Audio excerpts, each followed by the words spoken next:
Здравствуйте! Камустинская районная библиотека представляет обзор выставки по республиканской акции «Одна страна, одна книга».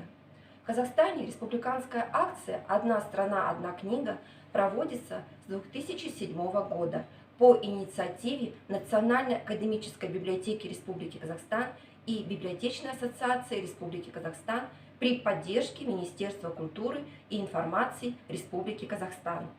Задача акции – популяризация казахской литературы, повышение интереса общества к чтению, развитие исследовательского интереса к изучению литературного наследия Казахстана, а также способствовать интеллектуально-духовному развитию подрастающего поколения.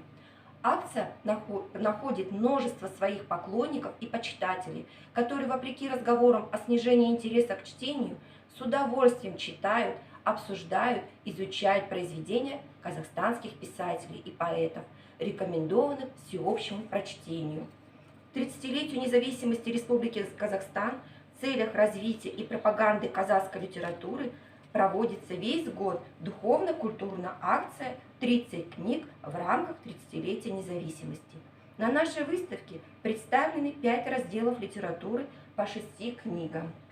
Это аударма, проза, поэзия, балалар эдебиеті, драматургия. Мы надеемся, что книги, читаемые в рамках акции, придадут смысл таким традициям, как уважение к старшим, слушание слов, уважение к традициям предков, любовь к чистоте духа, души, искренним качествам и найдут свое место в сердцах читателей.